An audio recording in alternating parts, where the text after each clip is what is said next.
Now, I have enough research to write the full script.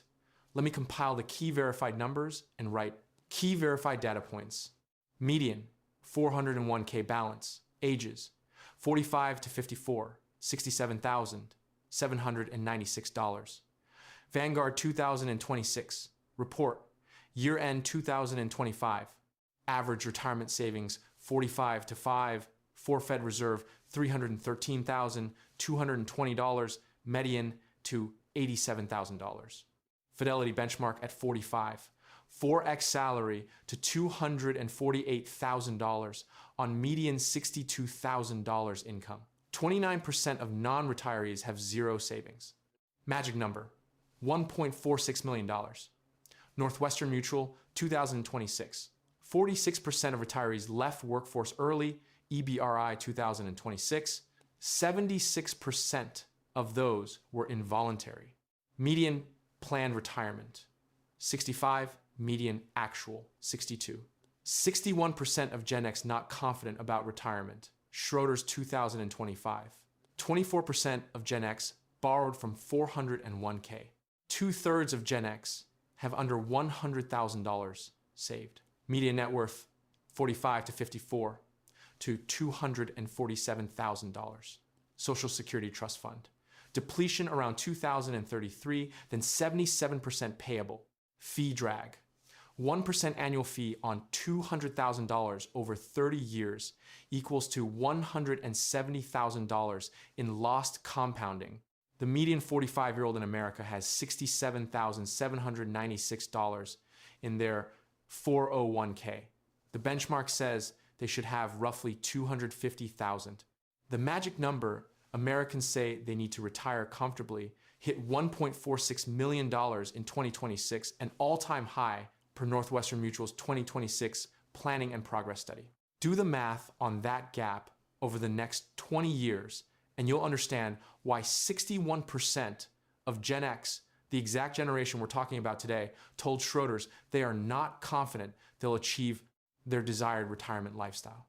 Not 61% of people who are struggling, 61% of everyone. That is the gap between where people are and where they need to be. And it is wider than most people realize, including most people who think they're doing fine. But here is the thing. The average number in this data is doing something sneaky to your brain. The average retirement savings for ages 45 to 54 is $313,220 per the Federal Reserve. You just compared yourself to that number. Either you felt great or you felt terrible. Both reactions are wrong. Because that average is pulled up by a small number of people who have millions saved, and pulled down by the nearly 30% of non-retirees in America who have literally nothing. The number that actually matters is not the average, it is the percentile. And the percentile story is a completely different movie. In the next 20 minutes, I am going to show you the 3 specific numbers a 45-year-old needs to understand, explain why the benchmark you have probably heard, the Fidelity Salary Multiplier, is simultaneously the most useful and most dangerous tool in retirement planning, and tell you what is quietly destroying your compounding math, even if you've done everything else right. And I'll walk through what the top quarter of savers your exact age actually did differently. It wasn't making more money. I spent over a decade running a business, surrounded by accountants and fiscal lawyers who showed me how money actually moves. I have multiple hundreds of thousands of dollars invested. When I read this data, I'm not reading it from the outside looking in. Let's build a framework. I want to use one metaphor throughout this entire video because it is going to make everything else click.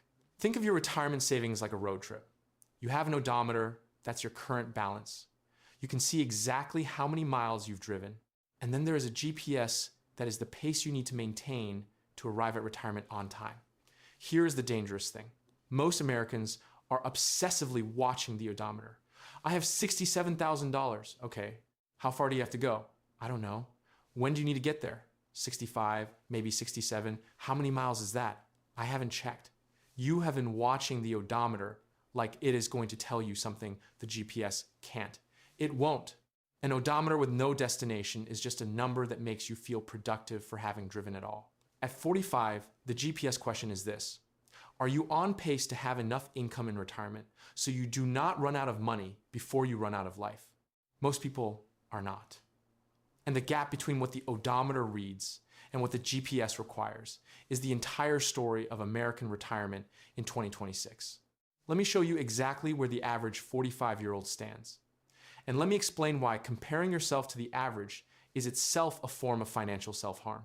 There is a story I think about whenever I look at these statistics. A farmer measures his crops every single morning. He walks out to the field, looks at the stalks, writes down how tall they are. By midsummer, he has a beautiful notebook, 72 days of measurements, every single stalk getting taller. He feels great. What he never measured was the water in the ground, the nutrient levels, the pace of growth relative to the first frost date. He was tracking the wrong variable obsessively, while the variable that actually mattered went completely unmeasured. In September, the crops didn't make it. They were still growing. They were also out of time. The American retirement savings situation has a lot in common with that notebook. Here is the actual data, and I'm going to give it to you in layers, because one number is never the whole story. Layer 1, what you have right now. According to the Vanguard How America Saves 2026 report, which covers 4.6 million participant accounts through year-end 2025, the average 401k balance for ages 45 to 54 is $188,643. The median, the midpoint, where half of people have more and half have less, is $67,796. That is the 401k only. Fidelity's Q4 2025 data, looking at Gen X as a cohort spanning 45 to 60, shows an average combined 401k and IRA balance of $296,252. Average, not median. The Federal Reserve Survey of Consumer Finances, the most comprehensive household wealth survey in the country, last conducted in 2022, shows average retirement savings for 45 to 54 at $313,220. The median for that same group is approximately $87,000. Let that spread sit for a moment. Average, $313,000. Median, $87,000. That gap tells you that a small number of very large accounts are dragging the mean up, while the person in the exact middle of the distribution has $87,000. This is what I mean when I say the average is doing something to your brain. When financial media says the average 45-year-old has X, they're describing a person who does not exist. The billionaire and the person with nothing are in that same average. You are almost certainly not the average. You are somewhere in the distribution, and understanding where in the distribution you fall changes the entire calculus. Layer 2, where you should be. Fidelity's salary multiplier benchmark, the most widely cited retirement savings target in the country, says you should have 3 times your salary saved by 40 and 4 times your salary saved by 45. This assumes you will need about 45% of your pre-retirement income from savings, with Social Security covering the rest, retiring at 67, drawing down over 25 to 30 years. If you earn the median individual income about $62,000 per year per the Bureau of Labor Statistics, 4 times salary at 45 means $248,000. The median 45 to 54-year-old has $87,000 in total retirement savings. That is a gap of $161,000 against the benchmark. The benchmark is not the goal. The benchmark is the floor. And here is the GPS check. If the median American at 45 has $87,000 saved and should have $248,000, the odometer is reading about 1/3 of where it needs to be. Driving at the same rate, they arrive at 67 with somewhere around $240,000 less than half of what they actually need now. According to data from WealthView's Federal Reserve analysis, the typical 45 to 54-year-old has saved roughly $87,000 against a $450,000 benchmark on a $75,000 salary, a 5 times gap. 5 times. That is not a little behind. That is most of the journey missing. Here's where the scoreboard gets weird though, because the total net worth picture looks better. Empower's personal dashboard data from January 2026 shows average net worth in the 40s at $750,000. But that is the average. The median net worth for ages 45 to 54 in 2026, inflation adjusted, is closer to $247,000 per Federal Reserve data extrapolated by First Card's 2026 analysis. $247,000 in total net worth. Much of that is home equity. Home equity is a store of wealth, but it is not retirement income. You cannot eat your equity until you sell the house or borrow against it. And by the time you're doing that in retirement, something has already gone wrong. By the way, hit subscribe if you like the content. Otherwise, YouTube's algorithm may never show you my videos again. Now, the 3 levels of the retirement savings scoreboard, not average versus median. That was layer 1. I mean the 3 psychological categories that 45-year-olds actually fall into. Level 1, the accumulator. Some savings, consistent contributions between the 25th and 75th percentile. The 25th percentile net worth for 45 to 54 is around $61,000. The 75th percentile is approximately $413,000. That spread of $352,000 is mostly driven by savings rate, not income, according to Fat Fire Woman's analysis of Federal Reserve data. Not by who earns more, by who put more of what they made away. The accumulator is behind the benchmark, but not in crisis. 20 years of compounding at 7% real return means $67,000 becomes roughly $260,000 at 65 without adding another penny. The GPS says recalculate, the destination is still reachable. Level 2, the drainer. This person has some savings, but has made the classic midlife move of pulling from them. Schroeder's 2025 U.S. retirement survey found that 24% of Gen Xers with workplace retirement plans have borrowed from them. 23% did it to pay down credit card debt. 18% did it to manage rising living costs. The math on a 401k loan is not just the interest you pay back. It is the market return you miss while that money sits outside your account. If you borrowed $40,000 and paid it back over 3 years, you didn't just pay interest. You missed the compounding on $40,000. You paid double. Level 3, the staller. Not just stopped growing, moving backward. The PwC Employee Financial Wellness Survey released in April 2026 found that nearly 50% of Gen X employees are pushing back their planned retirement dates because their savings isn't where it needs to be. More than half say they are likely to have to borrow from their retirement accounts again to cover short-term costs. 2/3 of Gen X have less than $100,000 saved for retirement right now, not a decade ago. Right now, per PwC, the staller is the hardest to help. Not because they can't catch up, they can, but because the psychological pressure of financial stress actively prevents the rational decision. It is not a math problem.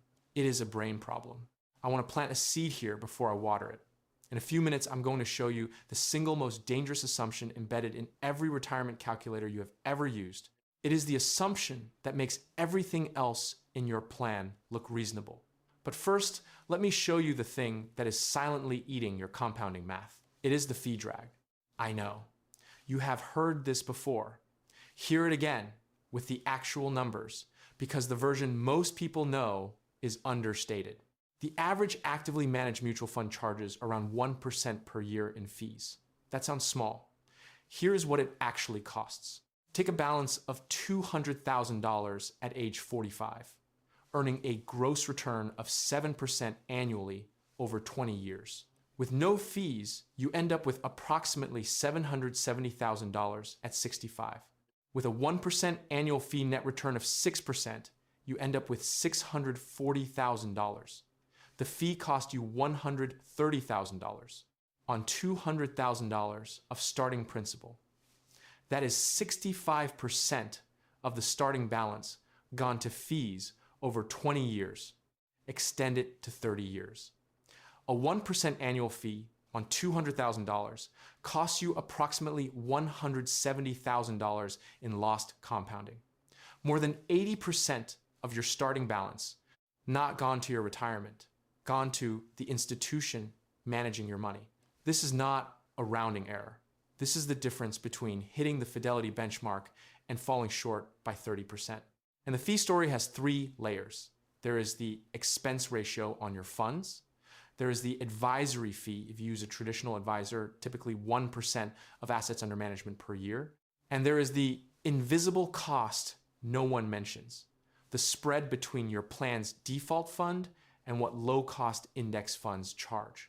According to Carey's analysis of Vanguard data, index funds are now available at expense ratios as low as 0.03 to 0.1%. The average equity fund expense ratio in workplace plans is around 0.24%.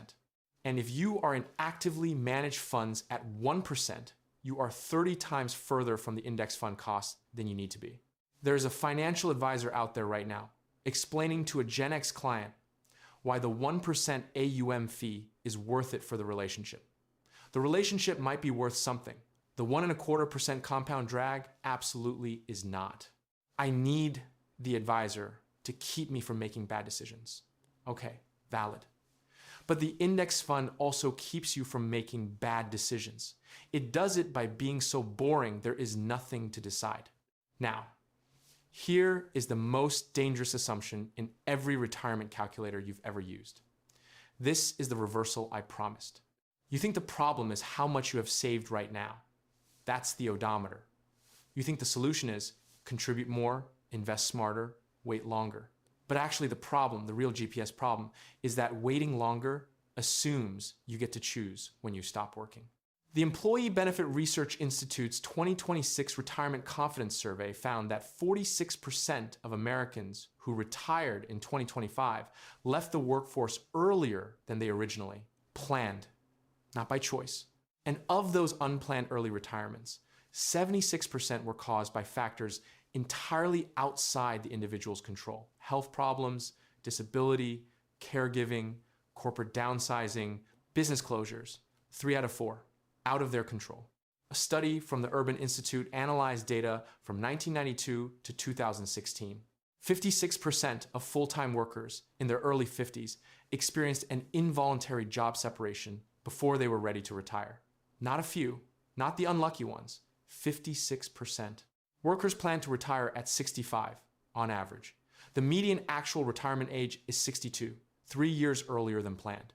3 years that costs you the contributions, the employer match, the compounding, and potentially a 30% permanent reduction in your Social Security benefit if you have to claim early to stay afloat. Think about what those 3 missing years mean on a plan that was already short. If you plan to contribute $15,000 a year for 20 years and instead only get 17, you lose $45,000 in contributions. You lose the compounding on those contributions. You lose the employer match on those contributions. You arrive at retirement with roughly $120,000 less than you modeled. $120,000 less on a plan that was already behind benchmark. And then there's the healthcare gap. If you retire before 65, you are outside Medicare. The cost of bridge coverage, marketplace health insurance between retirement and Medicare eligibility is significant. Depending on your state and health status, insurance marketplace data suggests premiums alone can run between $10,000 and $18,000 per year per person. That is not a number that appears in most retirement calculators. It is not a footnote in most retirement advice. It is the category that takes a careful plan and quietly breaks it. This is exactly the kind of calculation I put into the exit code because this is the part that never makes it into a standard retirement calculator. Here is what I built and why I'm mentioning it here rather than at the end of the video. Knowing these numbers and building a system around them are two completely different things. I realized a few years ago that almost all retirement content, including a lot of my own early work, was describing the problem accurately and then offering advice so general it was useless. Save more, diversify, talk to a financial advisor. Useful, but it is not a system. It is not math. So I spent a year pulling together 50 years of actual retirement data, not just the accumulation side, but withdrawal rates, healthcare costs, forced exit scenarios, sequence of returns risk, tax drag, and I turned it into a digital book called The Exit Code. It is 8 chapters of pure research, no filler, built on 50 years of data and distilled into a mathematical framework that turns someday maybe into a specific date you can actually calculate. 2 things in the exit code connect directly to what we've been talking about. First, what I call the invisible bill, the exact structure of the insurance gap that destroys people who retire before 65. It is not just premiums, it is the interaction between premiums, deductibles, and the specific way ACA subsidies phase out at different income levels. I walk through the actual numbers, not averages. Second, there is the 58% rule, the buffer figure, that separates people who survive a forced early exit with their finances intact from the 62% of involuntary retirees who have to make major lifestyle cuts. There is a specific reason for that 62% number, and it can be planned against. The exit code is available through the link in the description below. It costs less than 1 dinner out, and it is built on data, not opinion. Back to the GPS. Let me tell you about someone I'll call Marcus. Not a real person, a composite of a type of person that is extremely real. Marcus is 45. He earns $90,000 a year. He has been contributing to his 401k since he was 28. He has $140,000 saved above the median, below the Fidelity benchmark of $360,000 at 4 times his salary. He owns a home with $210,000 in equity. His net worth, including the house, is around $350,000. On paper, Marcus looks okay. He is above the median net worth for his age group. He feels medium. Here is his GPS problem. Marcus's 401k is in a target date fund from his employer's default plan lineup. Expense ratio, 0.70%. Not outrageous. He also pays a financial advisor 1% annually to manage a taxable brokerage account with $60,000 in it. Total annual fee drag on his investable assets, approximately 1.3%. Over the next 20 years, assuming 7% gross returns and that same 1.3% drag, Marcus ends up with approximately $530,000 in investable assets at 65. Without the fee drag, he would have $710,000. The fees cost him $180,000. That is more than his entire current 401k balance, transferred from his retirement to the institutions managing it. Marcus is also the Gen X sandwich generation in a very real way. His mother needs part-time home care, his younger son is in college, and Marcus supplements tuition. Between the two, he redirects about $1,000 per month away from contributions that could be catching him up. Here is what separates the people who close this gap from those who don't. It is not income. The Federal Reserve data is clear on this. The difference between the 50th percentile and the 75th percentile at age 45 is driven by savings rate and by not rating retirement accounts, not by who earns more, not by who picked better stocks, by who left the money alone. Marcus has 3 levers he can pull right now. 1, audit the fees. Moving the 1% advisory fee to a fixed fee fiduciary arrangement would save him roughly $600 this year and compound into tens of thousands over 2 decades. 2, redirect the tuition supplement to the 401k. His son can take a modest student loan. Marcus cannot get a retirement loan. 3, switch to the lowest cost index alternative available in his employer plan. The expense ratio difference compounds silently in either direction. In the wrong direction, it costs him the retirement he planned. He won't turn $350,000 in net worth into $1.46 million over 20 years. That is not the GPS he's driving. But if he executes all 3 levers, he can arrive at 65 with $800,000 to $900,000 in investable assets, generating $40,000 or more annually from savings in retirement, combined with Social Security. That is a different destination than the original fantasy. It is also a very good destination. The odometer isn't where you hoped it would be.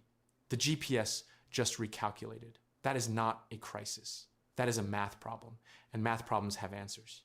Now, the subplot running underneath everything I've said is the Social Security variable, and it surfaces in a way most 45-year-olds are not factoring into their math.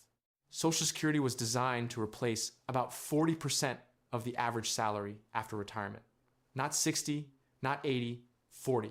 If you earn $63,000 and retire at 67 with average lifetime earnings, Social Security may give you somewhere between $20,000 and $25,000 per year before any reduction if you claim early. Almost half of single retirees currently depend on Social Security for more than 90% of their income. Not as a supplement, as the entire plan. That is the odometer-only approach taken to its logical conclusion. Here is the number that should recalibrate your planning. The Social Security Board of Trustees' own report projects that the Social Security Trust Fund may be depleted around 2033. At that point, absent congressional action, benefits would be trimmed to approximately 77% of what is currently promised. 2033, if you are 45 today, you will be 52 when that clock runs out. You will be in your early 60s, potentially, right when you need the bridge. Most when this becomes real. This is not a conspiracy theory. This is the trustees' own published math. And planning as if it were not a variable is a form of optimism that the data does not support. The practical consequence: your savings need to work harder than the standard calculation suggests because the fallback safety net is smaller than the number on the statement implies. Every year you wait to build that buffer, the compounding math and catching up gets harder. Every year you front load, the math works for you. This is why the 45 window is the GPS recalculation moment, not because it is the last chance, but because it is the last point at which the math still fundamentally favors you if you act. Here is a 4-part framework specific to exactly this situation. Not the generic kind, the kind built for someone at the midpoint between where they are and where they should be. Number 1, run the involuntary exit simulation today. Take your current balance. Freeze contributions in your model. See what you have at 62, 3 years earlier than your planned retirement. If that number does not support at least 70% of your retirement income need, you have a specific gap, not a vague feeling. A gap of X dollars over Y years is a math problem. A vague feeling is not solvable.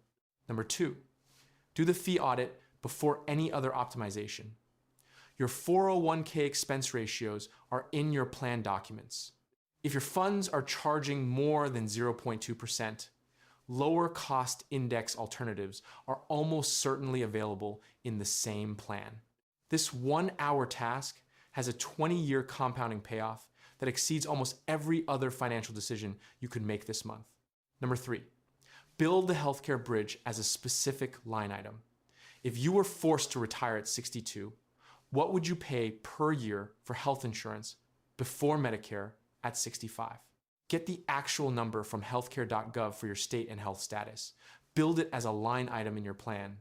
The people who survive forced early retirement financially are not the ones who had more money. They are the ones who already knew the cost and had it earmarked.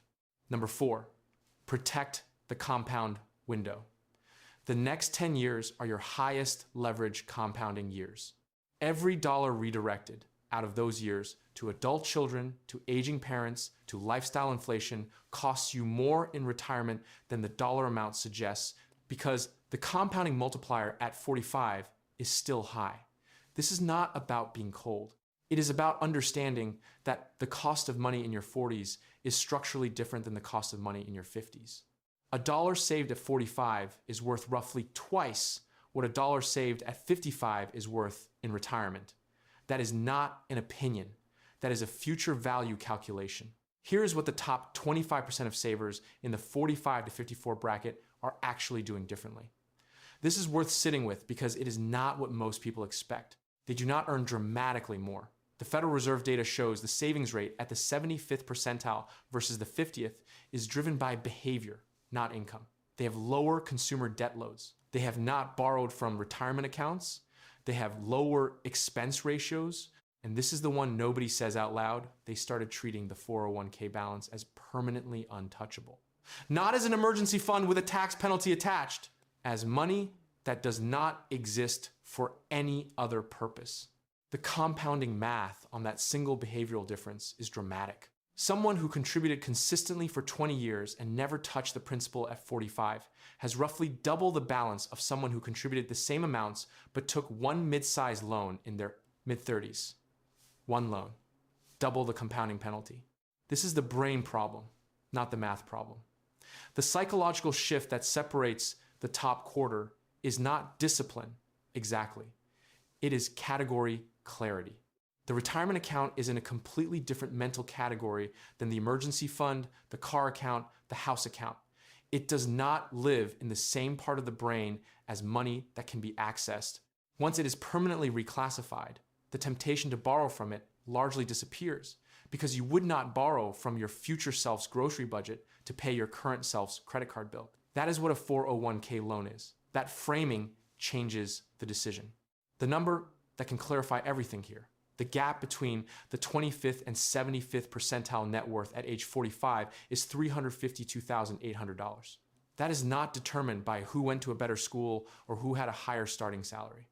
It is determined in the data by three things: savings rate, fee level, and whether they ever rated the account. Three variables, all behavioral, all within your control right now. Lazy investing built more fortune than crypto memes. The person who opened a low-cost index fund in 1995 and did not touch it through the dot-com collapse, 2008, COVID, and every other moment of panic, that person has outperformed the vast majority of active traders, hedge fund managers, and everyone who was certain they had found the next big thing, every single time. At 45, the goal is not to find the alpha. The goal is to stop destroying the alpha you already have through fees, borrowing, and category confusion. Three specific, non-generic takeaways calibrated to this exact situation. 1. Calculate your involuntary exit number today. What does your retirement look like if it starts at 62 instead of 65? Run that simulation. 46% of retirees last year wish they had done this earlier. The simulation takes an hour. Not knowing the answer is not neutrality. It is a choice to be surprised. 2. Do the fee audit before anything else. Open your 401k plan documents, find the expense ratio on every fund you hold, compare them to the lowest cost index alternative in the same plan. If you are paying more than 0.2% on any core holding, switch 1 hour of your time, compounding in your favor for 20 years. 3. Build the healthcare bridge as a line item. The cost of insurance between retirement at 62 and Medicare at 65 is not a small number in most states. Know your number now. Build it as a specific earmark, not as I'll figure it out when I get there, because the data says you may get there before you planned. The median 45-year-old is behind the Fidelity benchmark. You are not uniquely off track. You are the midpoint of the distribution. And the path forward is exactly as available to you as it is to anyone else at that midpoint. The GPS does not care where you started. It recalculates from wherever you are. Lazy investing built more fortune than crypto memes. The people who quietly put money into boring index funds, left it alone, audited their fees once a year, and refused to raid the account, they are not in the news because they did not do anything interesting. They are also the ones who are not in a panic at 45, wondering how far behind they are. That is the play. Everything else is